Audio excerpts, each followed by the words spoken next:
If you spend all day, every day, building content, you're going to wind up burnt out, and that is not a good place to be in.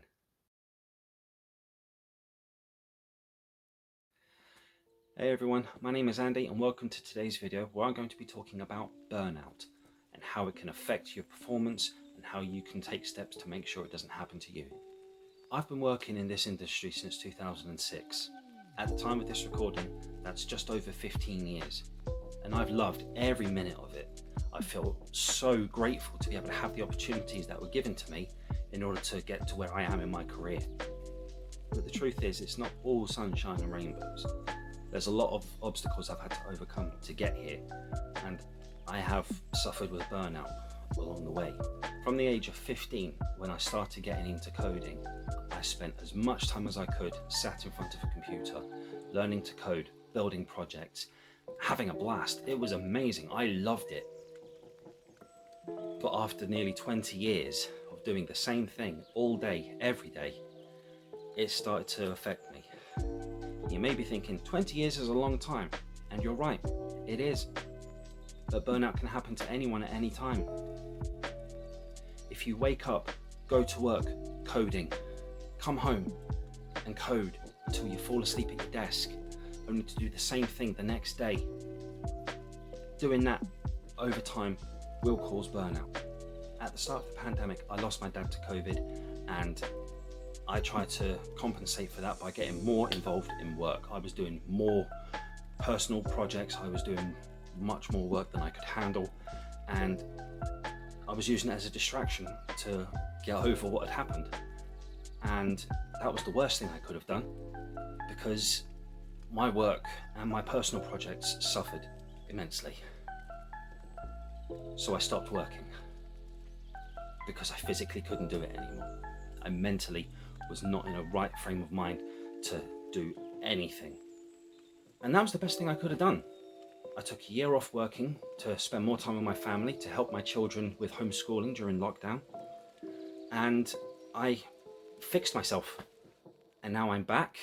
I'm healthier than ever. I'm more energized to do more work than ever. I would never have thought of doing a YouTube channel before all of this happened. So I've turned the worst thing that's happened to me in my life into a really positive thing. But having said that, I then got so involved in building Petters, in building my portfolio, in building a personal brand, in making content for CodePen and GitHub and YouTube, that again, I was beginning to struggle. And I knew I was beginning to struggle, but I ignored it.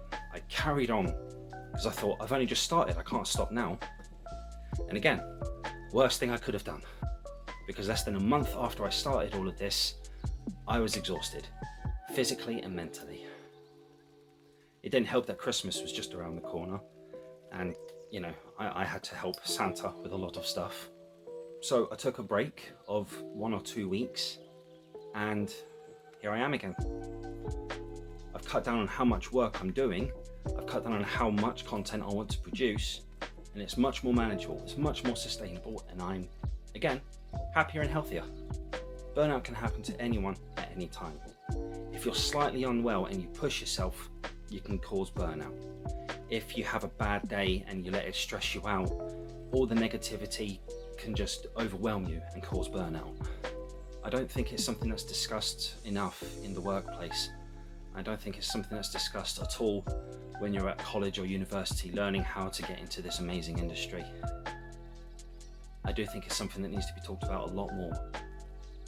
Coding is such a rush. When you fix a bug or you implement something new or you do something that you never thought you could do before, and you get that amazing adrenaline rush where you think, this is fantastic, this is the best thing in the world, I'm going to do more. It sort of becomes a bit of an addiction. And like any addiction, if it's not managed, it can get out of hand. And if all you want to do is spend all your time coding, that's fine, you do you, but please take a break. Even if it's just, every couple of weeks, stop and do something new, something different, something to distract you, something that is completely unrelated to coding. Because if you don't, it may take 1 year, it may take 20 years, but eventually you're going to be burnt out. And it's not a good place to be in. Thank you for watching this rather somber, but what I feel is important video. If you found it helpful, please leave a like and subscribe. It would only help me and encourage me to make more videos like this more often, so I can help you more often. Leave a comment down below. I'd love to hear from you guys to find out what I can do to improve my content to help you in your career. Check out my website, andymilne.io, and I'll see you next time.